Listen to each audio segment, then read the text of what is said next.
चलिए पीडीएफ हमारी स्क्रीन पर है, क्विकली समझते हैं और वन बाय वन क्वेश्चन को हम सॉल्व करते हुए जाते हैं। ठीक है, चलिए पहला क्वेश्चन हमारी स्क्रीन पर है। क्वेश्चन क्या है कि निम्नलिखित में से कौन सा विंडो यूटिलिटी टूल है जो कि अरेंजमेंट का किसका यहाँ पर लिखा हुआ है। क्या लिखा है सर? हमारा जो यूटिलिटी टूल है जो पॉइंटलेस पीस को फाइंड और रिमूव करता है, recognise the file, free the space and otherwise optimise process. पहले तो एक टर्म है यहाँ पर कि वो कौन सा यूटिलिटी है जिसे हम ऑप्टिमम या फिर ड्राइव ऑप्टिमम यानी ऑप्टिमाइज ड्राइव कहते थे, या ऑप्टिमाइज जो भी है आपने पढ़ रखा है, विंडोज ड्राइव, ऑप्टिमम या ऑप्टिमाइज, दोनों में से टर्म डिफाइन था। तो दोनों हम किसे कहते थे, बस वहीं से हमें क्वेश्चन नजर आ रहा है। सर फाइलों के रीअरेंजमेंट की जब हम बात करते हैं तब हमारा डिस्क डिफ्रैगमेंटर था।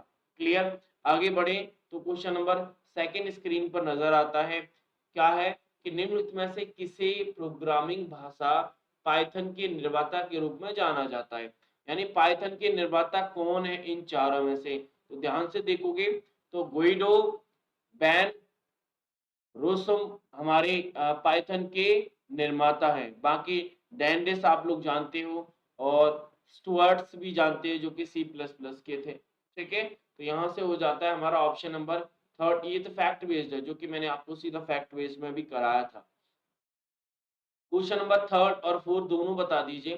थर्ड ये है कि निम्नलिखित में से कौन सी मेमोरी फ्लिप फ्लॉप का कंपोनेंट यानी फ्लिप फ्लॉप का उपयोग करती है। तो हमने दो प्रकार की रैम पढ़ी थी, एस रैम और डी रैम।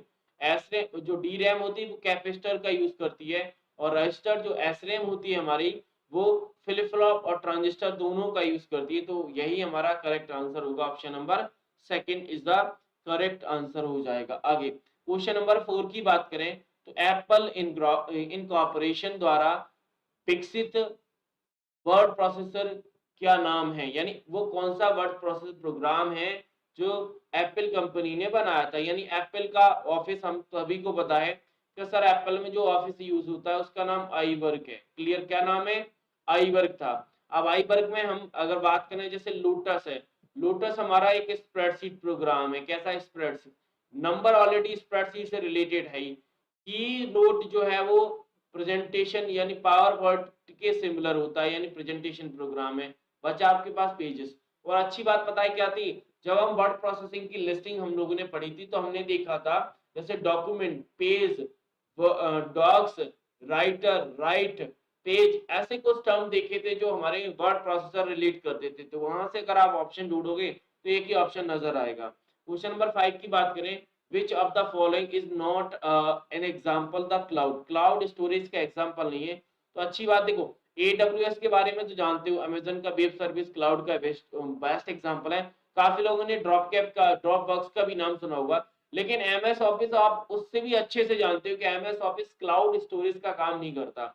और यहाँ पर नॉट पूछा था कि नहीं करता, तो यही जिसके बारे में हमें अच्छे से पता है और उसी का फीचर्स है, तो आंसर सीधा हमें मिल जाएगा। आगे क्वेश्चन नंबर अगर हम 4 की बात करें तो processor speed of second generation में हमारे पास क्या था sir? First generation vacuum tube, second generation हमारे पास ट्रांजिस्टर था, फिर आईसी, फिर प्रोसेसर, उसके बाद यूएलएसआई आया।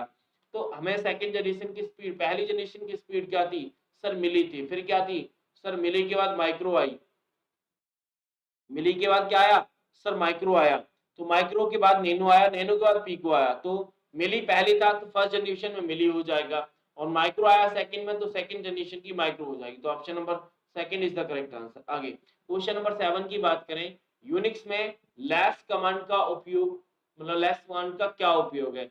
List user currently logged in, यानी वर्तमान में लॉगिन जितने भी यूजर्स हैं उनकी लिस्ट प्रदान करना, हमारी डायरेक्टरी को रिमूव करना। तो रिमूव तो आप नहीं करोगे क्योंकि रिमूव के लिए हमें rm कमांड पढ़ रखी है, रिमूव dir पढ़ रखी है, तो इनमें कोई इसमें कोई दिक्कत नहीं। डिस्प्ले द फाइल, फाइल को डिस्प्ले कराना, display one file page at a time, यानी फाइल के एक पेज को एक समय में डिफाइन करने के लिए हम यूज करते हैं। तो कहीं ना कहीं अगर आप ध्यान से देखो तो लॉग कमांड का हम यूज करते थे करेंटली, यानी हु जो है, हु, आपने हु कमांड पढ़ी थी ना, तो हु कमांड का यूज किया जाता है कि करंटली जो लॉगिन हमारे यूजर्स है उनकी लिस्टिंग के लिए, तो पहला स्टेटमेंट यहां से गलत हो जाएगा। क्यों? क्योंकि पहले स्टेटमेंट करंटली जितने भी लॉगिन यूजर्स हैं उनको दिखाने के लिए हम हु कमांड का यूज करते हैं, WHO। वही अगर दूसरा स्टेटमेंट हमने रिमूव कर ही दिया, क्योंकि RM या रिमूव डायरेक्टरी के साथ हम किसी भी डायरेक्टरी को रिमूव करते थे, तो दूसरा भी हमने गलत कर लिया था। अगर हम तीसरे की बात करें, फाइल को डिफाइन मतलब डिस्प्ले कराना है, यानी फाइल को दिखाना है, तो फाइल को डिफाइन करने के लिए, डिस्प्ले कराने के लिए हम CAT कमांड का यूज करते हैं। किसका करते हैं? CAT कमांड का। तो यहां से हमें आंसर सीधा नजर आ रहा है sir, fourth option is the correct answer, यानी लैश कमांड से हमारा एक समय में फाइल का एक ही पेज डिस्प्ले किया जाएगा। अगर हमें फाइल की कंटेंट को शो कराना है तब हम मोर कमांड का यूज करते हैं। तो ये ऐसी लिस्टिंग है, ऐसे क्वेश्चंस हैं जो कहीं ना कहीं एक सिंपल फॉर्म में नहीं आते, इन्हें थोड़ा अच्छे लेवल पे भी हमें देखना होता है। तो मैंने सबको एक्सप्लेन कर दिया। अब हम बात करते हैं आगे, क्वेश्चन नंबर 8, यानी डेसिमल नंबर 13 को एग्जाम में किस नाम से जानते हैं? चलिए, तो हमें पता है एग्जाम में 0 से लेकर 9 तक तो सब चलता है, लेकिन 10 को हम A बोलते हैं, 10 नहीं लिखते हैं। 11 को हम B बोलते थे, 12 को हम C बोलते थे, 13 को हम D बोलते हैं, 14 को हम क्या कहते हैं? 14 को E बोला जाता है, और 15 को सर F बोलते हैं। यही तो पढ़ रखा है। अब पूछा किसका है? सर 15 का पूछा है, लगा देंगे? सर बिल्कुल लगा देंगे। क्या होगा सर? हमारा 13 का पूछा, 13 का D होगा, यानी option number 4 is the correct answer. आगे क्वेश्चन नंबर 9 की बात करते हैं, which type of ROM is program during the manufacturing process used for permanent storage, यानी वो कौन सी मेमोरी है, वो कौन सी रोम की मेमोरी है, किसकी है? रोम मेमोरी है, जिसे मतलब मैन्युफैक्चरिंग करते समय प्रोग्राम किया जाता है और फिर उसे हम यूज कर सकते हैं, स्थायी स्टोरेज के रूप में यूज करते हैं, तो इसमें कोई दिक्कत नहीं है। चलिए, तो आप फ्लैश मेमोरी तो है नहीं, क्योंकि फ्लैश मेमोरी हमारा रोम का टाइप नहीं, ये बात कंफर्म है। पहले में ऑप्शन हमारे पास पी रोम है, क्या है? पी रोम है। दूसरे में हमारे पास इरेजेबल रीड ओनली मेमोरी, ये हमने कोई मेमोरी पढ़ी नहीं है, ये इस नाम की कोई मेमोरी पढ़ी नहीं है।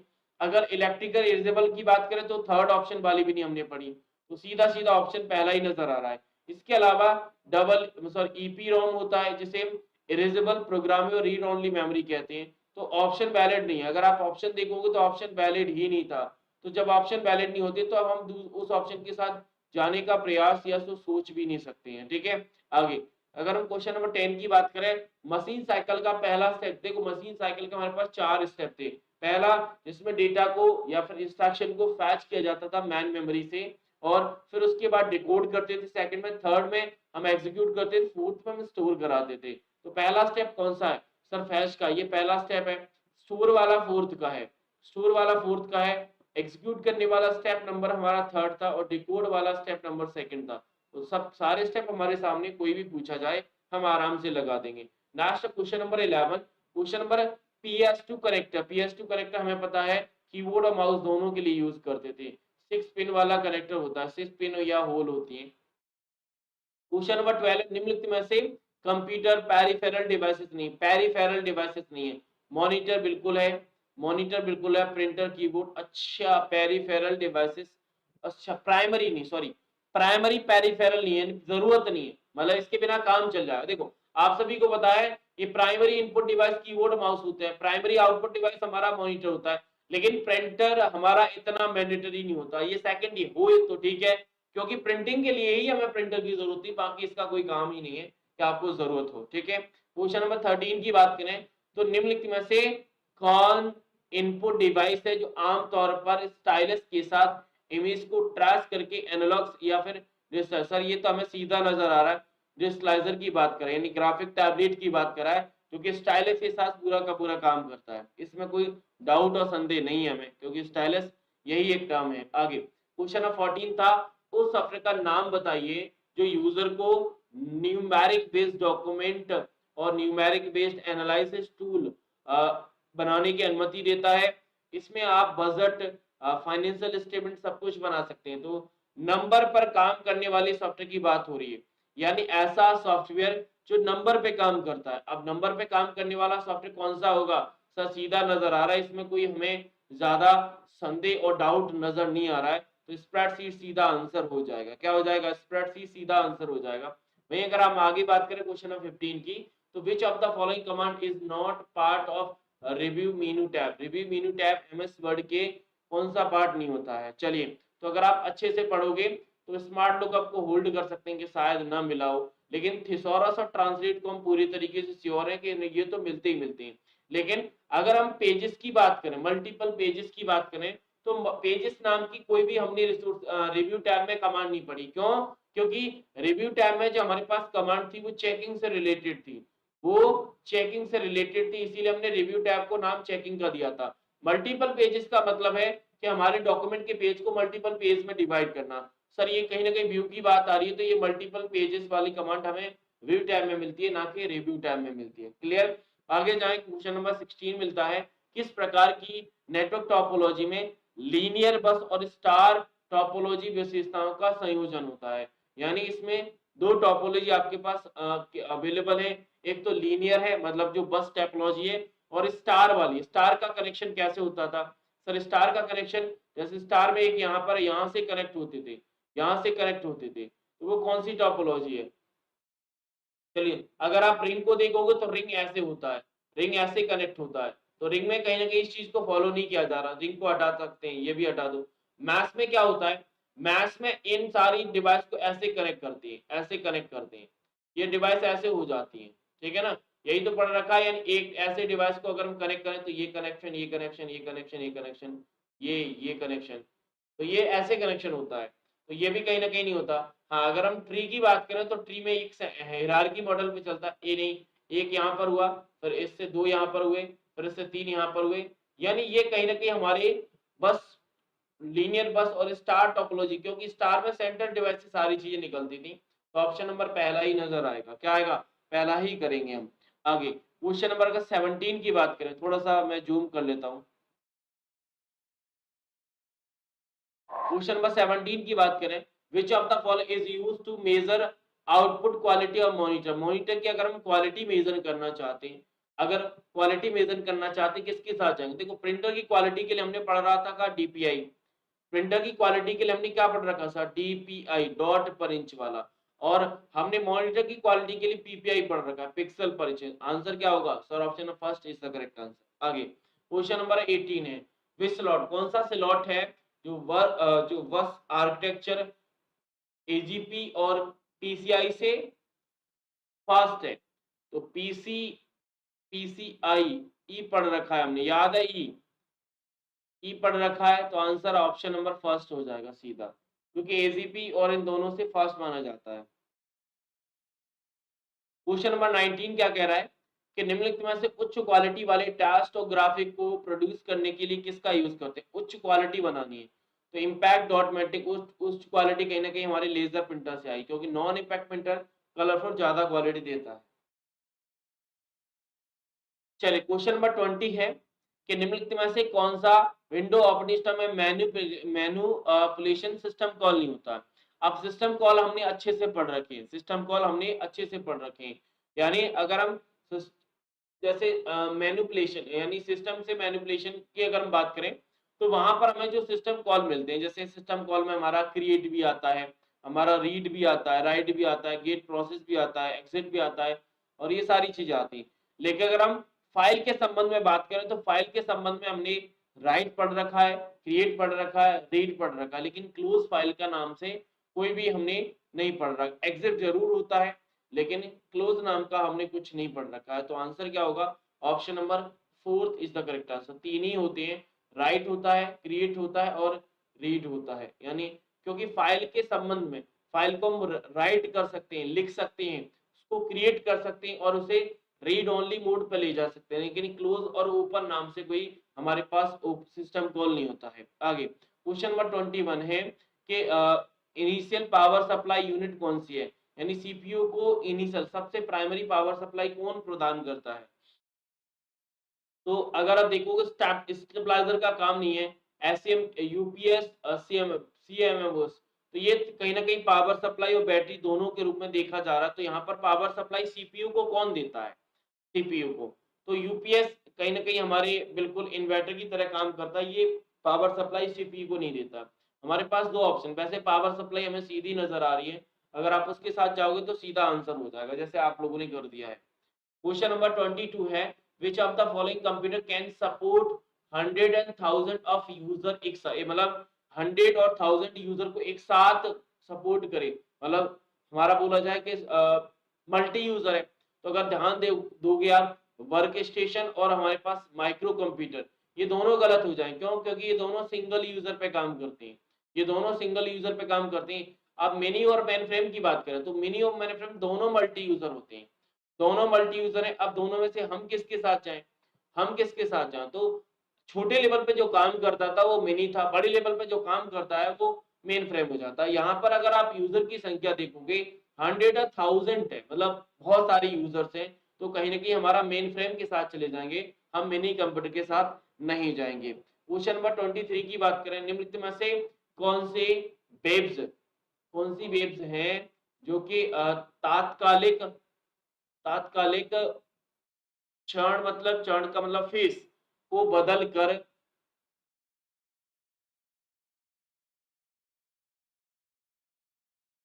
बदल कर वेव के, सॉरी, कैरियर वेव मतलब वाहक तरंग को, वाहक तरंग में सूचना को एनकोडिंग करता है। देखो, मॉड्यूलेशन के संबंध में हमने 3 पढ़ा था, एक फेज पढ़ा था जिसे हम पीएम कहते हैं, एम्पलीट्यूड पढ़ा था जिसे हम एएम कहते हैं, और फ्रीक्वेंसी पढ़ा था जिसे हम एफएम कहते हैं। अब यहाँ पर जो वेव चेंज हो रही है, जो उन वेव्स का फेज चेंज हो रहा है, तो कहीं ना कहीं फेस मॉड्यूलेशन है। अगर आपका फ्रीक्वेंसी चेंज होती तो आप सीधा एफएम के साथ चले जाते, अगर आपका एम्पलीट्यूड चेंज होता तो आप एम्पलीट्यूड के साथ चले जाते। ये टर्म पर ही बेस होते हैं। तो ऑप्शन नंबर फर्स्ट करेक्ट होगा, क्योंकि यहाँ पर फेस की बात हो रही है। किसकी बात हो रही है? फेस की बात हो रही है। वेव्स के फेस हमारा फेस मॉड्यूलेशन के अंदर आता है। मैंने मॉडल में पढ़ाया था ये आपको। क्वेश्चन नंबर 24, एक डैश हार्डवेयर डिवाइस है जिसका उपयोग आने वाले पैकेट को दूसरे नेटवर्क पर प्राप्त करने, एनालाइज करने और फॉरवर्ड करने के लिए किया जाता है। मतलब हमारा क्या होता है, हमारे नेटवर्क पर जो पैकेट आ रहे हैं, हमारे नेटवर्क पर जो पैकेट आ रहे हैं, तो पैकेट को तो क्या करता है, रिसीव करता है, उसके बाद उन्हें एनालाइज करके आगे फॉरवर्ड कर देता है। तो सर ये कौन सी नेटवर्किंग डिवाइस है? सर हमारा यूएसबी तो नेटवर्क होता नहीं है। रिपीटर जो है, रिपीटर है हमारे सिग्नल को एम्पलीफाई करने का काम करता है, तो ये भी आंसर नहीं होगा। और मॉडेम को तो हमने अच्छे पढ़ रखा है, ये सर मॉडेम मॉड्यूलेशन और डिमॉड्यूलेशन दोनों पर काम करता है।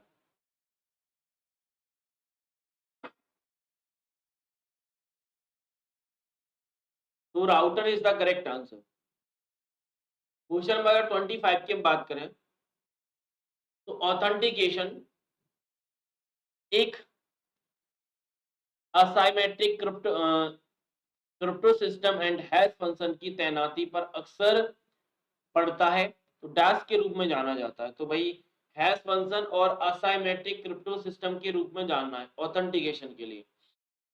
तो हमें सीधा नजर आ रहा है कि अगर ऑथेंटिकेशन करना है, ऑथेंटिकेशन मतलब अगर आप ध्यान से देखोगे तो ऑथेंटिकेशन टर्म हमने कहाँ पढ़ रखा? ऑथेंटिकेशन, इंटीग्रिटी, कॉन्फिडेंटिलिटी और हमारा रिप्यूटेशन, सर ये पढ़ रखा है हमने डिजिटल सिग्नेचर के अंदर। तो option number third is the correct answer, third सही होगा, क्योंकि ऑथेंटिकेशन, इंटीग्रिटी और हमारे पास नॉन रिपीटेशन, कॉन्फिडेंटली, इनकी हम बात करते हैं डिजिटल सिग्नेचर के अंदर। आगे क्वेश्चन नंबर 26 है, निम्नलिखित में से एमएस वर्ड के होम टैब के अंदर जो फॉन्ट ग्राफ है उसके अंदर अवेलेबल नहीं होता है। चलिए, तो चेंज केस बिल्कुल होता है, लेकिन सेलेक्ट नाम की कमांड नहीं होती। क्यों? क्योंकि सेलेक्ट होम की एडिटिंग ग्रुप में आती। कहाँ आती है?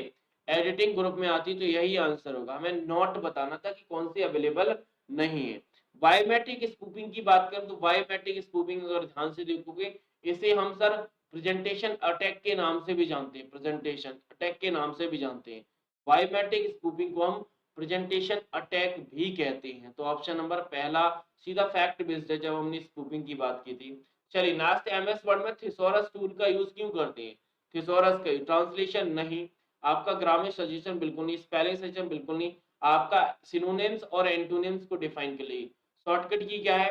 सर सिर्फ F7 के साथ जाते हैं। F7 हमारा क्लियर होता है स्पेलिंग चेकिंग के लिए। स्पेलिंग मतलब F7 सीधा हमने रिलेट करा था। क्वेश्चन नंबर 29 की बात करें, which of the following use a laser technology to detect the move the mouse? ठीक है ना, माउस के मूवमेंट को डिटेक्ट करने के लिए जो लेजर टेक्नोलॉजी यूज होती है वो किस माउस के टाइप में यूज होती है। तो लेजर टेक्नोलॉजी वाले जो माउस है हमारे पास ऑप्टिकल उन्हें माउस कहते हैं। ऑप्टिकल माउस है हमारे पास। कौन से माउस होते हैं? ऑप्टिकल। रबर बॉन्ड भी माउस होते हैं। ठीक है, आगे क्वेश्चन नंबर 30 की बात करें, निम्नलिखित में से कौन सा विकल्प है जो 1024 केबी की सूचनाओं को दर्शाने के लिए उपयोग किया जाता है। मतलब कौन सी मेमोरी यूनिट है जिसके 1024 केबी के बराबर है। अब केबी 1024 केबी के साथ लिखा है, मतलब केबी से बड़ा होगा। केबी से बड़ा क्या होता है सर? एमबी होता है। तो 1 एमबी बराबर क्या होगा? 1024 केबी होगा। तो ऑप्शन नंबर सीधा फोर्थ नजर आएगा। ऑप्शन नंबर फोर्थ नजर है। अक्सर पहले क्या पूछा जाता था कि 1 एमबी बराबर केबी में बता दीजिए, अब उल्टा रिवर्स कर दिया। तो वो हमें नॉलेज पता है, फिर हमें ज्यादा दिक्कत नहीं आती। क्वेश्चन नंबर 31 की बात करें, प्राइमरी मेमोरी के साथ कनेक्ट रजिस्टर्ड कंट्रोल यूनिट और एएलयू देने के लिए किस बस का उपयोग किया जाता है। मतलब वो कौन सी बस है जिसका यूज हम कनेक्ट रजिस्टर्ड कंट्रोल और एएलयू प्राइमरी मेमोरी के साथ हम कनेक्ट करते हैं। मतलब अगर हमें डिवाइस का कनेक्शन करना है, अगर हमें डिवाइस का कनेक्शन करना है, मतलब मेमोरी से हमें रजिस्टर्ड, हमें कंट्रोल एएलयू, यानी हमारा मेमोरी का हमारे सीपीयू से कनेक्शन जो होता है, तो वो कनेक्शन कौन देता है? तो बस के रूप में हमने तीन बस पढ़ी रही थी। एक तो हमारा डेटा था, एक एड्रेस था, कंट्रोल था। तो प्राइमरी नाम की कोई बस नहीं है। अगर हम बात करें डेटा बस, तो डेटा को कैरी करता है, यहाँ पर डेटा की बात नहीं हो रही है। कंट्रोलिंग की तरफ जाओगे, लेकिन address is the correct answer. क्यों होगा? क्योंकि हमारा मेमोरी से अगर हम सीपीयू को कनेक्ट करा रहे हैं तो एड्रेस होगा, क्योंकि मेमोरी का एड्रेस क्या है, तो वो हमारा एड्रेस डिफाइन करेगा ये एड्रेस बस। ठीक है, जो कि सिंगल डायरेक्शन यूनि डायरेक्शनल होता है। आगे नेक्स्ट, इनमें से कौन सा एग्जांपल आउटपुट डिवाइस का नहीं है? आउटपुट का नहीं, स्पीकर बिल्कुल था, मॉनिटर बिल्कुल था, प्रिंटर बिल्कुल, लेकिन स्कैनर नहीं है। क्यों? क्योंकि सर स्कैनर इनपुट डिवाइस का एग्जांपल है। किसका है? इनपुट डिवाइस का है। आगे क्वेश्चन नंबर 33, वो कौन सी मेमोरी है जो सीपीयू और रैम के बीच में एक अलग चिप पर उसके बगल में स्थित होती है? तो हमारा सीपीयू के साथ हमने रजिस्टर्ड को पढ़ रखा है, रजिस्टर्ड के बाद हमने कैश मेमोरी को पढ़ा था, कैश मेमोरी के बाद हमने मैन मेमोरी देखी थी, मैन के बाद सेकेंडरी। तो मेन और सीपीयू के बीच में कौन सी मेमोरी है सर? हमारी कैश होती है। तो ऑप्शन नंबर सीधा फोर्थ नजर आएगा। ऑप्शन नंबर सीधा फोर्थ नजर आएगा। क्वेश्चन नंबर 34 है, which symbol is used to specify the fix column and row. मतलब हमारे कॉलम एंड रो को फॉर्मूला में फिक्स करने के लिए तो हम किसका यूज करते हैं? फॉर्मूला फिक्स करना है तो हम डॉलर साइन के साथ जाते हैं, क्योंकि डॉलर मतलब फिक्स का मतलब क्या होता है सर? वो चेंज ना हो। यानी जब आप किसी सेल या किसी रो एंड कॉलम को एक फॉर्मूला में यूज करते हैं तो वो चेंज ना हो, मतलब चेंज ना हो, तो उस कंडीशन में हम डॉलर साइन का यूज करते थे। और रेफरेंस एड्रेस इसके लिए सही बेहतरीन डेफिनेशन था। रेफरेंस एड्रेस हमने तीन प्रकार के पढ़े थे। रिलेटिव जो चेंज होता है, इसमें डॉलर नहीं होता। बाकी दो और थे, एब्सोल्यूट और मिक्स्ड। एब्सोल्यूट में डॉलर होता है, लेकिन डॉलर हमेशा रो एंड कॉलम के नाम के पहले लगता है। अगर आप मिक्स्ड में जाओगे तो किसी की एक के नाम से पहले जब लगाओ तो उसे मिक्स्ड रिलेटिव रेफरेंस एड्रेस बोला जाता है। नेक्स्ट है फुल फॉर्म आईपीओ। आईपीओ का फुल फॉर्म क्या है sir? Input process output is the correct answer. यानी पहले डेटा इनपुट होगा, फिर उस पर प्रोसेस किया जाएगा, उसके बाद आपको आउटपुट मिलेगा। ठीक है, आगे क्वेश्चन नंबर 33 है, ग्रिड लाइन को आप कहां देख सकते हो? यानी ग्रिड लाइन चेकबॉक्स को अगर आपको ऑन करना है तो कहां से सेलेक्ट करोगे? तो हमारे पास अगर आपको याद हो तो सो कमांड ग्रुप था, जिसके अंदर हमारे पास तीन कमांड थी। एक ग्रिड लाइन था, रूलर था और नेविगेशन पेन था। तो ये कमांड हमें कहां पे मिलती है सर? व्यू टैब के अंदर मिलती है। व्यू टैब के अंदर मिलती है। 37 30 which margin style gives 0.75 inch empty left and right। ठीक है, और 1 इंच हमारा 1 इंच मतलब एक टॉप एंड बॉटम में, अगर हम टॉप एंड बॉटम की बात करें, टॉप एंड बॉटम की बात करें तो हमारा 1 इंच बोला जा रहा है कि 1 इंच के बराबर है। ठीक है, और अगर हम लेफ्ट एंड राइट की बात करें तो 0.75 इंच। ठीक है भाई, चलिए कोई दिक्कत नहीं। नॉर्मल की बात करें तो नॉर्मल में हमारा चारों साइड यानी top bottom left and right ये हमारे कैसे होते हैं सर, ये 1 इंच होते हैं। क्या ये आंसर होगा? नहीं होगा। नैरो नहीं होगा क्योंकि नैरो आपका 0.5 की बात करता है, चारों साइड नॉर्मल 1 की बात है, तो ये दोनों हटा दो। अब मिरर में आप सभी को याद है कि मिरर में लेफ्ट एंड राइट नहीं होता, मिरर में लेफ्ट एंड राइट नहीं होता, लेफ्ट को हम इनसाइड बोलते हैं, लेफ्ट हमारा इनसाइड और राइट हमारा आउटसाइड में कन्वर्ट हो जाता है। तो कहीं ना कहीं ये भी हमें गलत आंसर लग रहा है, तो एक ही ऑप्शन। और मिरर की क्वालिटी ये भी है कि मिरर में इनसाइड इंक्रीज होता है, डिक्रीज नहीं होता, क्योंकि हमें पता है कि हमारा 1 इंच तो होता ही है, कंफर्म है, क्योंकि नैरो को छोड़कर बाकी सारे मार्जिन टॉप एंड बॉटम में 1 इंच हम लोगों ने पढ़े थे। अब 1 इंच से अगर इनसाइड है तो वो इंक्रीज ही होता है। क्यों? क्योंकि मिरर, जब मिरर में गटर का यूज होता है तो वहां से हमारा इनसाइड है वो 1 से बढ़ेगा, जैसे हम 1.25 इंच बोला था, और यहाँ पर 1 से घटाने की बात आ रही है, तो घटाने में हमारा मॉडरेट होता है, बाकी वाइड में भी इंक्रीज होता है। तो जो घटता है ना वो हमारे मॉडरेट में घटता है, बाकी सब में इंक्रीज होता है। ठीक है, आगे क्वेश्चन नंबर नेक्स्ट की बात करें 38, यानी हमारा नॉर्मल बेवलियर प्रिंट लेआउट आउटलाइन व्यू। ये सर क्या है? सर ये व्यू क्या है? View tab, is the view tab होते हैं। आगे जाए 39, पावर पॉइंट में एक object on slide to hold the next, मतलब स्लाइड पर टेक्स्ट को होल्ड करने के लिए निम्न में से पावर पॉइंट में स्लाइड पर टेक्स्ट को होल्ड करने के लिए उपयोग की जाने वाले ऑब्जेक्ट को क्या कहते हैं? मतलब हमारा जो ऑब्जेक्ट, सॉरी टेक्स्ट जिस ऑब्जेक्ट में रखा जाता है उसे हम क्या कहते हैं? सब प्लेस होल्डर कहते हैं। यानी प्लेस होल्डर ही वो एरिया है जहां पर हम टेक्स्ट लिखते हैं, इसे एज अ टेक्स्ट बॉक्स भी बोला जाता है। 40, which alignment keep line shorter than other line, मतलब लास्ट जो लाइन होती है, यानी कि लास्ट लाइन छोटी होती है और बाकी अदर लाइन कैसी होती है? बड़ी होती है। तो वो जस्टिफाई के अंदर होता है। कहाँ होता है? जस्टिफाई के अंदर होता है। यानी आप जस्टिफाई अलाइनमेंट करेंगे तो लास्ट की लाइन छोटी होगी बाकी सभी लाइनों से।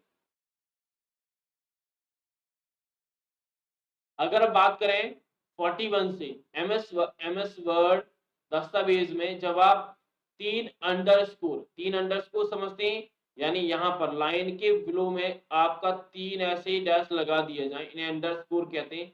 इनको टाइप करने के बाद हमें क्या मिलता है? सर अगर आप सीधा सिंपल डैश डैश चालू कर देंगे तो आपका सिंगल लाइन मिलेगा। अगर आप 3 बार इक्वल्स टाइप कर देंगे तो आपको डबल लाइन मिलेगा। अगर डबल डॉटेड लाइन करना चाहते हैं तो 3 स्ट्राइक आपको टाइप करना होगा। वहीं 3 अंडरस्कोर टाइप करने के लिए double, sorry bold single line मिलती है। क्या मिलती है? बोल्ड सिंगल लाइन मिलती है। 42, एमएस वर्ड में ट्रैक चेंज के साथ एडिट करने के बाद रिव्यू टैब में रिव्यू कमांड के लिए प्रदर्शन करने वाला विकल्प बिना ट्रैक चेंज के अंतिम दस्तावेज दिखाता है। यानी final document without track change, यानी फाइनल डॉक्यूमेंट दिखाए लेकिन उसमें कोई भी ट्रैक चेंज आपको डिफाइन ना हो, तो वो कौन सा ट्रैक? देखो जब हम शो मार्कअप की बात करते हैं, मार्कअप ओरिजिनल,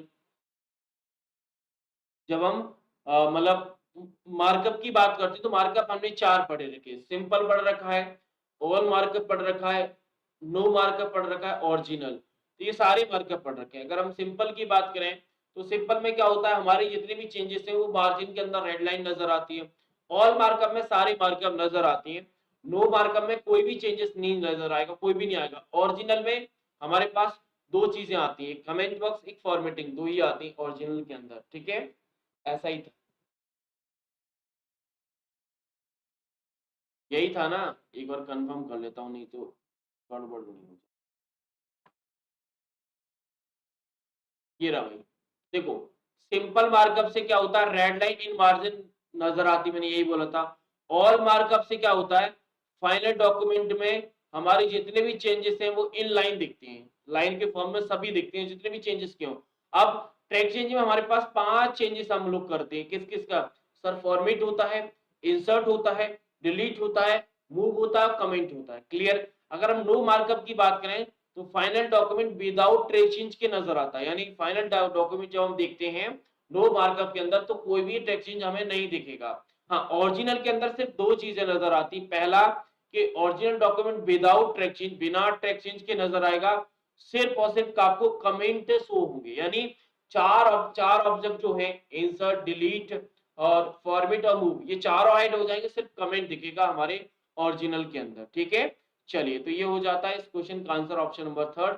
बाकी तीनों को ध्यान रखिएगा, 7 to 8 का क्वेश्चन है, हर बार रखा जाता है, तो इस प्रकार उम्मीद है कि शायद इस बार पूछा जाए। लास्ट है 43 एमएस एक्सेल में ऑटो फिल सुविधा का विकल्प नहीं, ऑटो फिल का नहीं है। तो कॉपी कॉलम देखो, fill series, fill formatting only, मतलब फॉर्मेटिंग के साथ आप फिल कर सकते हो, फॉर्मेटिंग के साथ आप फिल कर सकते हो, लेकिन कहीं ना कहीं आपको मतलब कॉलम को कॉपी करने वाली कमांड फिल कमांड के अंदर आपको कहीं पे भी नजर नहीं आ रही है, क्योंकि सीरीज के साथ फिलिंग होती है, फॉर्मेटिंग ओनली के साथ फिलिंग होती है, विद फॉर्मेटिंग के साथ भी फिलिंग होती है, लेकिन कॉपी कॉलम इस प्रकार की कोई भी कमांड हमारे रिलेट नहीं कर पा रहे हम फिल ऑटो फिल कमांड से। ठीक है, तो ऑप्शन नंबर पहला ही नजर आएगा। कभी कभी ऑप्शन ऐसे सेट होते हैं कि वो रिलेट ही नहीं करते, तो सीधा हम उन्हें हटा देते हैं। ओएसआई मॉडल की कौन सी लेयर है जो यूजर को, मतलब यूजर को इंटरफेस देती है? सर पहली लेयर होती है, यानी जो यूजर की मतलब जो 7th लेयर होती है, एप्लीकेशन लेयर, वो उसका काम है कि वो रेस्पॉन्सिबल होती है यूजर को सर्विस प्रोवाइड करने के लिए, उसी चीज की बात की जा रही है। आगे क्वेश्चन नंबर 45 है कि you add a page number. Page number MS word में आप कैसे ऐड करोगे? तो देखो, होम टैब से पेज नंबर होता नहीं, डिजाइन से होता नहीं, व्यू से होता नहीं। आप सभी को पता है, जब ऐड की बात आती है, मोस्ट ऑफ द केस में जितने भी कमांड है उनको हम इंसर्ट टैब से करते हैं। तो इंसर्ट टैब का सिर्फ एक ही ऑप्शन है, इंसर्ट टैब में हेडर फुटर कमांड ग्रुप में जाओ और पेज नंबर को सेलेक्ट कर दो, आपका पेज नंबर ऐड हो जाएगा। तो काफी क्वेश्चन ऐसे हैं, तो ऑप्शन से सीधा देखते ही नजर हो जाए, मतलब हट जाएंगे।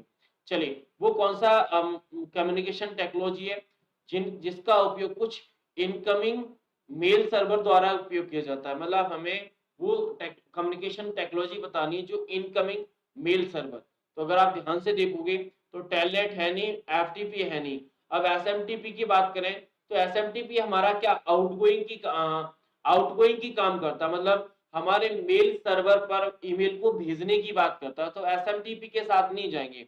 मतलब मेल सर्वर से ईमेल को रिसीव करने की बात आ रही है, और रिसीविंग केस में हमने दो प्रोटोकॉल पढ़े थे, एक पीओपी पढ़ा था, एक आईएमएपी पढ़ा था। तो आंसर क्या होगा सर? ऑप्शन नंबर 4 करेक्ट होगा। कुछ लोग सेकंड के साथ आप गए थे, सेकंड इसीलिए नहीं होगा क्योंकि मेल सर्वर पर जब मैसेज भेजना है तो उस कंडीशन में हम जाते हैं, हम मेलिंग को रिसीव करने की केस में नहीं जाएंगे। अगर हम 47 की बात करें, एमएस वर्ड में मेल मर्ज प्रक्रिया की चौथा स्टेप कौन सा है? तो अगर मैं स्टेप बताऊं तो पहला स्टेप था डॉक्यूमेंट का टाइप, दूसरा स्टेप था सेलेक्ट स्टार्टिंग डॉक्यूमेंट, तीसरा स्टेप था सेलेक्ट रेसिपिएंट, चौथा स्टेप था राइट योर लेटर, पांचवा प्रीव्यू, और लास्ट में हमारे पास फिनिश और कंप्लीट मर्ज होता है। राइट योर लेटर हमारे पास फोर्थ होगा, बाकी ये थर्ड होगा, डॉक्यूमेंट का टाइप पहला होगा, स्टार्टिंग डॉक्यूमेंट सेकंड होगा। तो सभी बता दिए स्टेप, तो आप सभी को पता है मेल मर्ज के सबसे इंपॉर्टेंट है ही। 48 की बात करें तो 48 में एमएस एक्सेल में लॉजिकल फंक्शन कैटेगरी से संबंध, मतलब लॉजिकल वैल्यू देता है। तो अगर आप देखें तो एवरेज ऑफ काउंट हमारा स्टैटिकल फंक्शन कैटेगरी में आती है।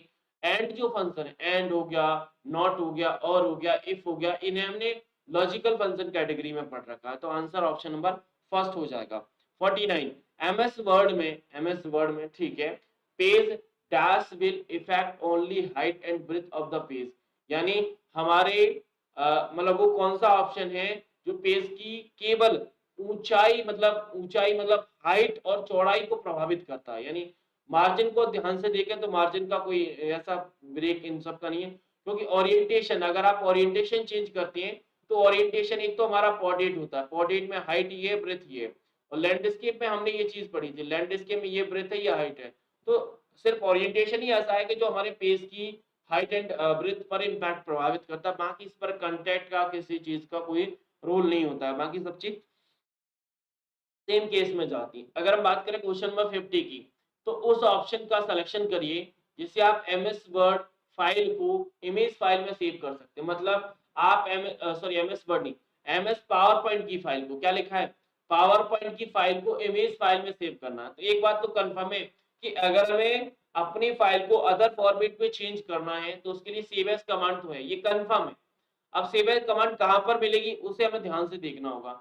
चलिए, तो पहले you go to slide you want to convert an image, यानी सबसे पहले आप उस स्टेप को चुनिए, जिस स्टेप मतलब उस स्लाइड को सेलेक्ट करिए जिसे एज अ इमेज में कन्वर्ट करना चाहते हैं। तो पहला स्टेप तो हमारा क्या होगा, सेकंड वाला। क्यों होगा, क्योंकि यही पहली बात कर रहा हूं। दूसरा अगर आप ऑप्शन ध्यान से देखोगे तो ऑप्शन बी, सारे ऑप्शन में पहला स्टेप हमारा बी है, यानी बी कॉमन है। अब दूसरे में हम क्या लें, तो जैसे हम सहायक का सिलेक्शन कर लिया उसके बाद हमें सेव एज कमांड को ढूंढना होगा। अब सेव एज कमांड कहां पे मिलती है, सर फाइल टैब में मिलती है। तो मैंने फाइल टैब को एक्सेस किया तो हमारे दो ऑप्शन एलिमिनेट हो गए, यानी पहले फाइल टैब आएगा। अब फाइल टैब के बाद हम सेव बटन पे क्लिक करें या सेव एज पे करें, तो सेव एज पे करना होगा, यानी तीसरा स्टेप ये होगा, चौथा स्टेप हमारा ये हो जाएगा, सेकंड ये था ही ऑलरेडी। तो आंसर ऑप्शन नंबर फर्स्ट होगा।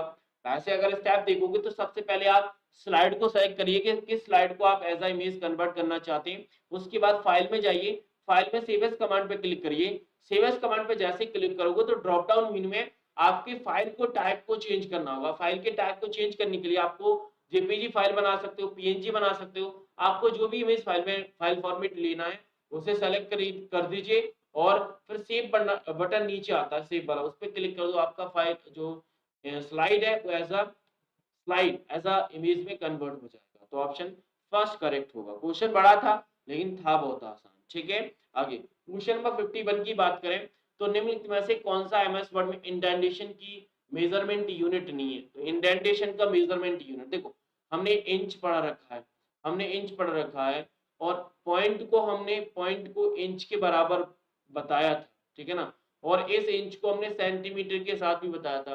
तो ये हमारा मिलीमीटर उसी से हो जाएगा पॉइंट, लेकिन लाइन का कोई संबंध नहीं, क्योंकि लाइन हमेशा स्पेसिंग के साथ जाता है। किसके साथ जाता है, स्पेसिंग के साथ जा रहा है। तो option number second is the correct answer, change spacing. Last question है क्वेश्चन नंबर 52। वो कौन सी सुविधा है जो व्यूअर को उनके शेड्यूल के सुविधा पर जब भी सेलेक्टेड फिल्म या टीवी कंटेंट को देखने की अनुमति देता है। मतलब वो कौन सी स्ट्रीमिंग है जिस स्ट्रीमिंग की मदद से कोई भी व्यूअर सेलेक्ट किए हुए टाइम पर जो टीवी शोज होते हैं, मूवीज होते हैं, उन्हें देख सकते हैं। सर वो ऑन डिमांड होती है। क्या होती है, ऑन डिमांड, क्योंकि आपकी डिमांड है, आप क्लिक कर दीजिए, आपके सामने अवेलेबल हो जाएगा। अब ज्यादातर चीजें इसी काम पर हो रही है, रिलीज हो गई, आपको जब चाहिए आप ले लीजिए, कोई इशू इतनी बड़ी बात नहीं है। ठीक है, तो ये था हमारा कंप्यूटर का। बाकी इतना क्लियर है तो एक बार कंफर्म कर दीजिए। अब हम बात करते हैं मैथ्स, रीजनिंग और जीएस वाले कंटेंट की।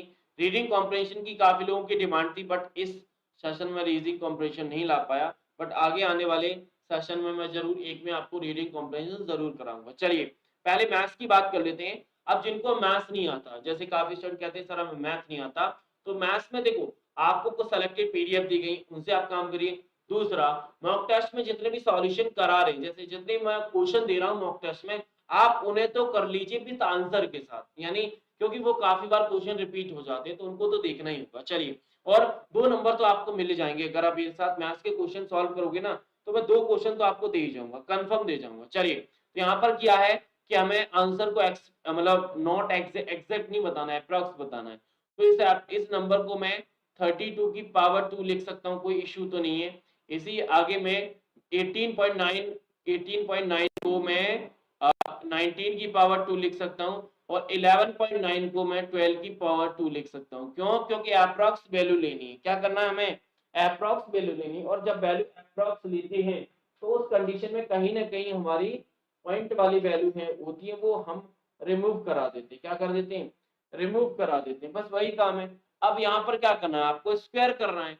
जैसे 32 का स्क्वायर कितना होता है, 1024 होगा। 19 का स्क्वायर क्या होगा सर, 19 का 361 होता है। 12 का क्या होगा सर, 144 होगा। क्या होगा, यानी 144, ये माइनस माइनस इनको ऐड कर दो, कितना आएगा सर, 5 आया। 6 और 4 10 का 0 आया। 4 1 यानी 500, हमारा क्या आया, 505 आया। 1024 में 505 को माइनस करना है। क्या करना है, माइनस कर देना है। चलिए, तो 1024 है, 505 है, तो 500 प्लस आएगा, एक तो कन्फर्म है, और 24 में से 5 आएंगे तो 519 आ रहा है, यानी अप्रोक्स आपका 530 के बराबर है। कितना है सर, 530 के बराबर हमारा फर्स्ट क्वेश्चन का आंसर हो जाएगा।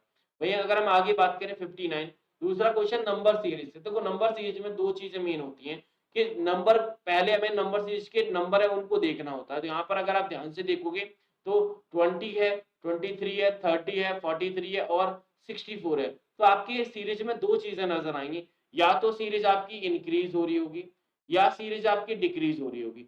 जब सीरीज इंक्रीज होती है तब आपके दो ऑपरेटर लगते हैं, या तो प्लस हो रहा होगा या आपका मल्टीप्लाई हो रहा होगा। जब आपकी सीरीज डिक्रीज केस में जाती है, घटती है, तो वहां पर या तो माइनस होता है या फिर आपका डिवाइड होता है, दो ही केस में जाता है। ठीक है, अब यहाँ पर अगर आप देखेंगे तो यहाँ पर नंबर इंक्रीज हो रहा है, तो जाहिर सी बात है अब बहुत तेजी से इंक्रीज होता है तो मल्टीप्लाई होता है, छोटे तेजी से होता है तो आपका प्लस होता है, ये दोनों का फैक्टर होता है।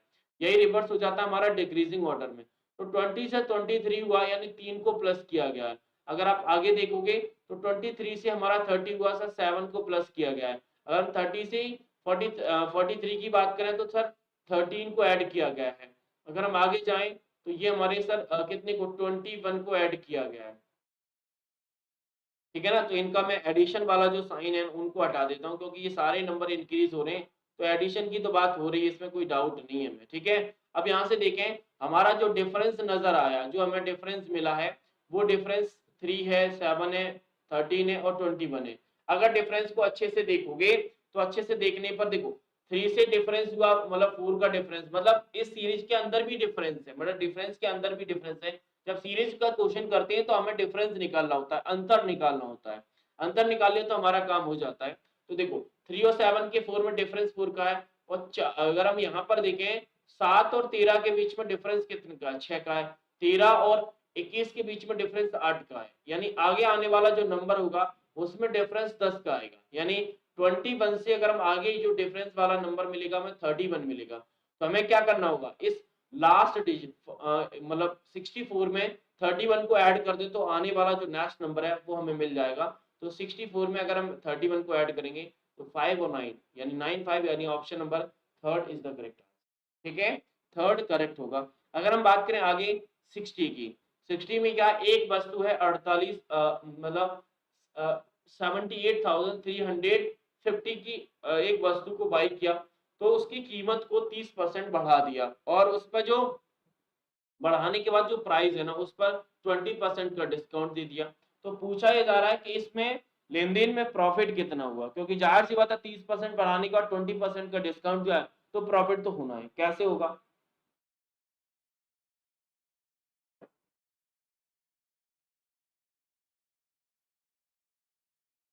तो इसमें सिंपल परसेंटेज का एक फंक्शन लगता है, जब हमारा एक इंक्रीज हो और एक डिक्रीज हो तो उस कंडीशन में a plus minus b, a minus a b divide by 100, इस प्रकार का फॉर्मूला लगता है अगर आपने पढ़ा हो तो।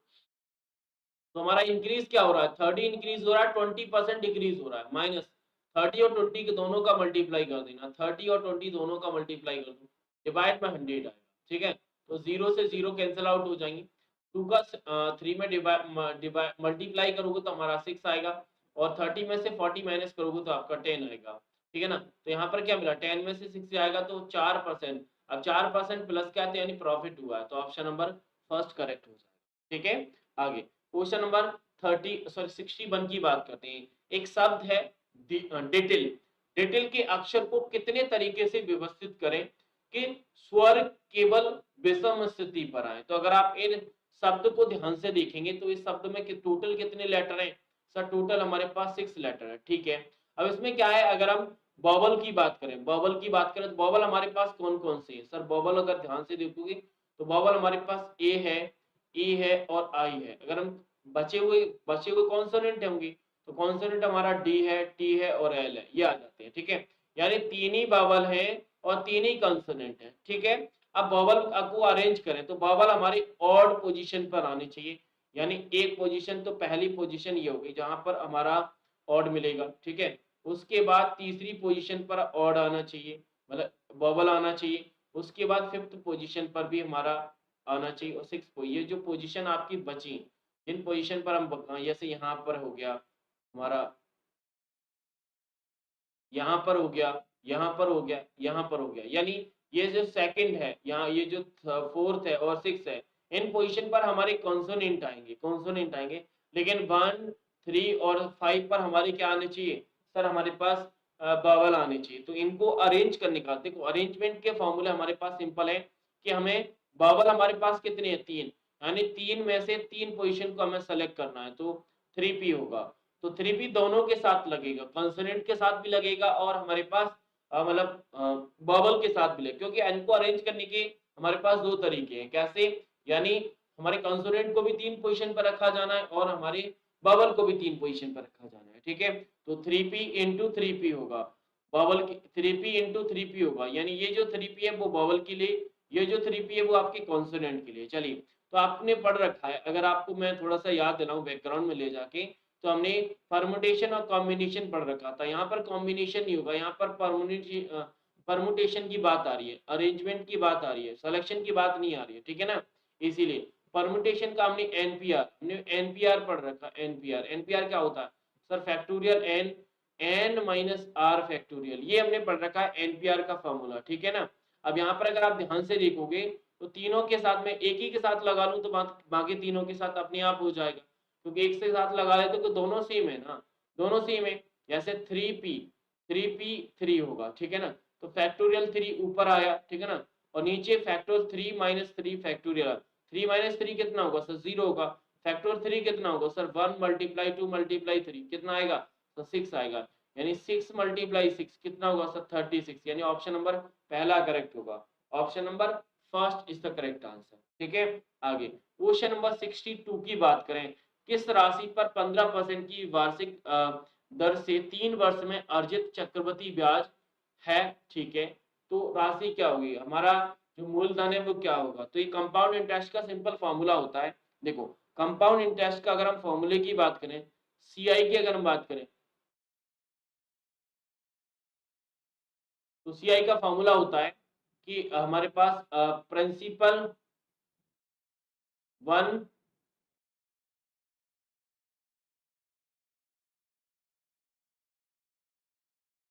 आर डिवाइड बाई 100 समय माइनस प्रिंसिपल, ठीक है ना। अमाउंट का फॉर्मूला सिंपल, ये अमाउंट का फॉर्मूला है। अगर आप बात करें अमाउंट के फॉर्मूले की, अमाउंट के की, तो अमाउंट का फॉर्मूला होता है principal 1 plus R divide by 100। लेकिन हमने क्या, इस अमाउंट में से प्रिंसिपल माइनस करोगे तभी तो कंपाउंड इंटरेस्ट मिलेगा, तभी तो कंपाउंड इंटरेस्ट मिलेगा। बस आप फॉर्मूला सीधा वेरी करा दीजिए, सीधा वेरी करा दीजिए। तो प्रिंसिपल तो हमें निकालना है, तो उसको तो हमें पी रखना होगा, ठीक है ना। 1 प्लस आर कितना है 15%, समय कितना है सर 3 वर्ष, कैंसिल कर दो। इसे 5 से कैंसिल करोगे 3 आएगा, इसे 5 से कैंसिल करोगे 20 आएगा। यानी ये क्या होगा सर, 23 डिवाइड बाई 20 का कितने 3 बार पावर, ये आएगा। सॉल्व करोगे। अब इसे मैं समराइज करके लिखता हूँ, इसे मैं इरेज कर देता हूँ, समराइज करके लिखता हूँ। चलिए, तो हमारे पास कंपाउंड इंटरेस्ट कितना है, हमारे पास कंपाउंड इंटरेस्ट कितना है सर, मतलब 6500.52, ठीक है ना। यानी 6500.52 हमारा कंपाउंड इंटरेस्ट है। मूलधन हमें निकालना है, इसको अभी हमने सॉल्व किया था, इसको अभी हमने सॉल्व किया था। तो सॉल्व करने पे क्या आता सर, 23 डिवाइड बाई 20 और इसका पावर था 3 माइनस पी, यही था। बस आप निकाल लीजिए। अगर आप पी को कॉमन ले लेंगे, पी को बाहर ले लेंगे, तो आपका ये -23 सीधा चला जाएगा, ठीक है ना। अगर मैंने पी को बाहर लिया, पी को बाहर लिया तो माइनस ये हमारा 23,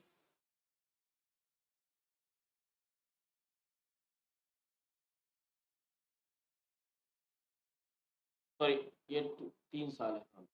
अब इसको सॉल्व कर दीजिएगा, आपके सामने सवाल होगा। आप अब आपको कुछ नहीं करना, सिंपल सॉल्यूशन करना है, सिंपल सॉल्यूशन करना है, करने से आपका क्वेश्चन आ जाएगा, आंसर आ जाएगा। कर लोगे कि नहीं करोगे। 23 का क्यू क्या होता है, 23 का क्यू सर 12,167, और 20 का क्यू क्या होता है सर, 20 का क्यू होता है सीधा हमारा 8,000। करोगे कि नहीं कर पाओगे, कर लोगे कि नहीं कर पाओगे भाई, मैं करा दूं, चलिए करा देता हूँ। पी 23 का क्यू होता है 12,167, डिवाइड में क्या आएगा सर 8,000, माइनस का 1 होगा, तो माइनस का एलसीएम लोगे तो 8000 यहाँ पर चला जाएगा। अगर आपको पता हो तो माइनस का एलसीएम लेंगे, एलसीएम लेने पर 8000 इधर चला जाएगा, यानी 12167 में से अगर मैं 8000 माइनस कर दूं तो हमें डिवाइड वाली ऊपर वैल्यू मिल जाएगी। यानी अगर मैं 8000 को माइनस कर दूं तो हमें क्या मिलेगा, 8000 को माइनस कर दूं, 12167 में से 8000 जब जाता है तो हमें पता है कि 4000 मिलता है, 4167 मिलेगा। यानी इसे अगर मैं डिवाइड करूं तो पी तो कॉमन है, यहाँ पर क्या है सर 4167 आया, डिवाइड में 800 आया, क्या आया 800 नहीं 8000 आया, ये हमारा समान है। तो अगर हम इसे पॉइंट यहाँ से हटाएं तो ये डिवाइड में वैल्यू ले जाएगा, यानी 650052 डिवाइड में आपके पास 100 हो जाएगा, डिवाइड में 100 हो जाएगा। अब आपके पास अवेलेबल है, आप क्रॉस मल्टीप्लाई कर दो, इसे ऊपर ले जाओ इसे नीचे ले आओ, काम हो जाएगा, मिल जाएगा आंसर आपको। अब सिंपल सा कैलकुलेशन है, कैलकुलेशन करोगे तो P बराबर 12880 आपको मिल जाएगा, ठीक है ना, जो कि पहले ऑप्शन में। कैलकुलेशन करिएगा, कैलकुलेशन आपके लिए मैं यहाँ पर फिर से समराइज कर देता हूँ, कुछ नहीं करना था आपको, ये क्रॉस मल्टीप्लाई जब करेंगे ना आप क्रॉस मल्टीप्लाई तो P बराबर आपको क्या मिलेगा, P बराबर देखो इसके मल्टीप्लाई में नहीं, ये जो लिखा है ना इसके मल्टीप्लाई में आपको कौन सी वैल्यू मिलेगी, मल्टीप्लाई 8000 मिलेगा, डिवाइड में क्या मिलेगा सर, डिवाइड में एक 100 है और 4167 है, बस इनको डिवाइड करना है तो आपको वैल्यू यही मिलेगी, ठीक है। हाँ जी बाद में देख सकते हैं, कोई दिक्कत नहीं है। हाँ जी चलिए आगे है क्वेश्चन नंबर नेक्स्ट हमारा। इस क्वेश्चन का एक और तरीका था, एक और तरीका था इस क्वेश्चन को करने का, लेकिन वो थोड़ा लेंदी हो जाता, वो थोड़ा लेंदी हो जाता, यानी हम ओवरऑल इंक्रीजमेंट निकाल लेते, जैसे 15 एक साल में बढ़ रहा है तो दूसरी साल 15 को मिला के हमारा 32 बनेगा, फिर 32 और 15 को मिला के कुछ 52% के लगभग जाएगा, तो 52% जो होगा ना वो हमारे 6500.52 के बराबर होगा, तो वहां से हम 100% निकाल लेंगे। वैसे तरीका वो बहुत कॉम्प्लिकेटेड हो जाएगा, तो उस पर इतना दिमाग लगाने की जरूरत नहीं है। चलिए एक नंबर है हमारे पास 63,689, उसको दो पार्ट में डिवाइड किया गया है, हमारा ए को हमने 4:7 में दिया है, यानी टोटल अगर आप ध्यान दोगे तो इनका जो रेशो है वो 4 है, मतलब ए का जो हिस्सा है ना वो 4x है और बी का जो हिस्सा है वो हमारे पास 11x है, मतलब इन दोनों को ऐड करने की अगर सॉरी 7x है, क्या है ये हमारे पास बी का जो हिस्सा है वो 7x है, तो इन दोनों को ऐड करें तो 11x बराबर हमारा कितना होगा सर, हमारा मतलब 73,689 होगा कि नहीं होगा, ये 11x के बराबर है, तो यहाँ से x की वैल्यू मिल जाएगी। अब x की वैल्यू मिल गई, हमें क्या पूछा है कि a के हिस्से को, मतलब a का जो हिस्सा है, मतलब a का हिस्सा कितना है जो भी है, जैसे 4x है ना तो उसको 3 गुना और b के हिस्से को 2 गुना करने पर जो अंतर आया, यानी a के हिस्से को अगर हमने 2 गुना कर दिया और b के हिस्से को अगर हमने इतना गुना कर दिया तो जो अंतर आया तो वो अंतर कितना होगा, सिंपल वे में आपको समझाना है। समझ में आया कुछ, समझ में आया कुछ, यानी हमें ए के हिस्से को क्या करना है 3 गुना करना है और बी के हिस्से को क्या करना है डबल करना है, डबल करना, उन दोनों के बीच में जो डिफरेंस आएगा, उन दोनों के बीच में जो डिफरेंस आएगा वो हमारा कितना होगा, ठीक है। बस अब x की वैल्यू यहां से निकाली, अगर यहां से x की वैल्यू निकाल लोगे, जैसे मैं यहां से मैं x की वैल्यू निकालूं तो 6 होगा, 6 में फिर करोगे तो 6 मतलब 66 और 4 और 3 7, 7 मतलब ये फिर अगेन आएगा, फिर 9 आएगा, फिर 9 आएगा, 9 8 हमारा कितनी बार जाएगा 8 बार जाएगा, 8 बार जाएगा, तो हमें कितना बचेगा, हमें 10 बचेगा, तो समथिंग 9 बार जा रहा है कि नहीं जा रहा, अगर आप ध्यान से देखेंगे 11 बार जाता है, क्योंकि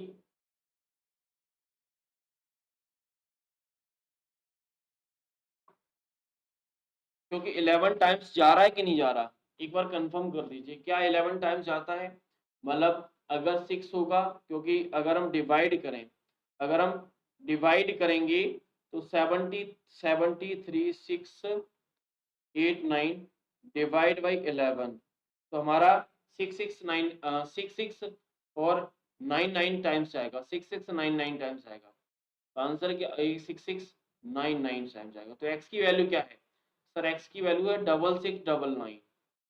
अब पूछा क्या था?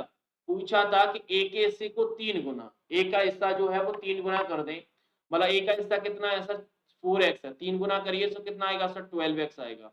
अगर b के हिस्से को 2 गुना कर दिया जाए, मतलब कितना 2 गुना मतलब 11, हमारे पास 7 है, 7 को डबल कर देंगे तो 14x आएगा। कितना आएगा? 14। इन दोनों का जो डिफरेंस है, अंतर है, कितना है सर? 2x होगा। ठीक है ना? अब आपके पास एक x की वैल्यू पता है, आपको 2x की निकालनी है। सिंपल है, डबल कर दीजिए। 6 का डबल करोगे तो 6 का डबल करोगे तो आपको 12 ही नजर आएगा, क्योंकि 6 का डबल 12 होता है और 6699 है। तो आंसर होगा ऑप्शन नंबर 4। ठीक है ना? Answer option number 4। तरीके बहुत हैं, कैसे भी कर लीजिएगा। अब बात करते हैं रीजनिंग के क्वेश्चंस की। तो रीजनिंग के क्वेश्चन को जब ध्यान से देखेंगे तो रीजनिंग के क्वेश्चन आज इस प्रकार के ट्रेंड में है। इनमें क्या होता है? अनस्क्रेबल वर्ड पूछा जाता है। इसमें होता क्या है कि आपके जो लेटर्स हैं जो किसी वर्ड के, उनको मतलब रीऑर्डर कर दिया जाता है और पूछते हैं कि इनमें से इनको अगर सही ऑर्डर से डिफाइन करें तो जो मीनिंगफुल वर्ड बनेगा, वो मीनिंगफुल वर्ड के साथ साथ उनमें ऑड वन आउट निकालना होता है। यानी पहले तो हमें मीनिंगफुल वर्ड निकालना है, वर्ड के बाद हमें ये बताना है कि ऑड वन आउट क्या है। तो इसमें दो क्वेश्चन पूछे जाते हैं इस प्रकार के क्वेश्चन में। पहले आप उन लेटर को अरेंज करके मीनिंगफुल वर्ड बनाओ और मीनिंगफुल वर्ड के बाद उन्हें ऑड वन आउट डिफाइन करो। तो यहाँ पर अगर ऑड वन आउट डिफाइन करोगे तो आपका ये अगर आप मीनिंगफुल वर्ड बनाओगे तो ये आपका वेल बनेगा, ये आपका क्राउ बनेगा, ये आपका क्या बनेगा? अगर आप यहां से देखें तो ये स्पैरो बनता है, स्पैरो।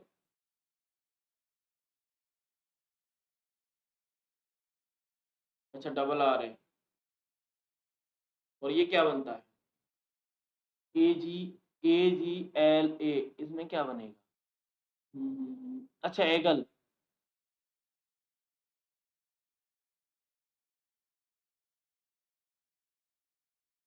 वेल, वेल को छोड़कर बाकी सारे हमारे पास वर्ड हैं, पक्षी हैं। क्योंकि ये मछली होता है तो पहला ही, क्योंकि ऑड बनाओ, तीन हमारी कैटेगरी में जा रहे हैं, तीन हमारी एक कैटेगरी में जा रहे हैं, बाकी जो एक है वो अलग जा रहा है क्योंकि वो मछली की बात कर रहा है। ठीक है, चलिए आगे है। इस प्रकार के क्वेश्चन भी आज के ट्रेंडिंग में हमें डिफाइन करना होता है। कैसे? जैसे क्रॉप का संबंध बॉक्स से है, उसी प्रकार उसी सिमिलर रिलेशन से हमारा क्रॉप के लिए जैसे बॉक्स है, क्रॉप के लिए जैसे बॉक्स है वैसे ही अब क्रॉप बॉक्स मतलब जो बॉक्स होता है, बॉक्स का जो ढक्कन होता है उसे हम क्रॉप कहते हैं। तो इसी प्रकार बोतल का जो ढक्कन होगा वो बिल्कुल क्रॉप के लिए बॉक्स की तरह काम करता है। ठीक है, आगे क्वेश्चन नंबर 66 था, इसमें आपको ऑड वन आउट निकालना था। तो ऑड वन आउट में सिंपल कंसेप्ट होता है कि तीन ऑप्शन एक कैटेगरी में जाते हैं, एक अकेला एक में जाता है। तो अगर आप ध्यान से देखोगे तो यहाँ पे देखो, संशोधन की बात कर रहा है, सुधार की बात कर रहा है, मरम्मत की बात कर रहा है। तो ये पहला ऑप्शन मुसीबत की बात कर रहा है, यानी बाकी सारी चीजें बचाने की बात कर रहा है, ये डराने की बात कर रहा है। तो पहला ही करेक्ट होगा, जो कि अलग है, क्योंकि ऑड वन आउट में सीधा अलग जाता है कैटेगरी में।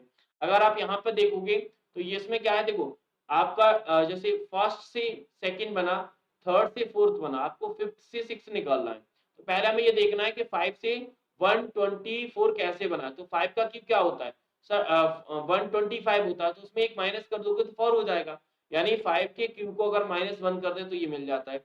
इसी प्रकार 9, 9 से हमारा 7 to 8 बना है। तो हमें पता है कि अगर 9 का हम क्यूब कर दें तो माइनस करें तो हमें यही मिलता है। तो इसी प्रकार 7 के साथ क्या होगा सर? 7 का पहले करो क्यूब और -1 कर दो।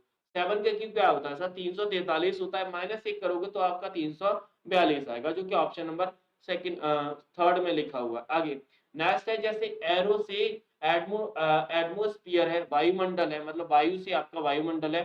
तो जल से क्या होगा सर? जल से जलमंडल होगा, यानी option number first is the correct answer. Clear है, इसमें कोई डाउट नहीं है। लास्ट है हमारा क्वेश्चन नंबर रीजनिंग का। इसमें क्या हुआ है कि ए को अगर वन बोला, ए को वन बोला तो NET को 39 डिफाइन किया गया। तो ए को वन बोला, इसका मतलब है कि ए हमारा अल्फाबेटिकल में फर्स्ट पोजीशन पर आता है।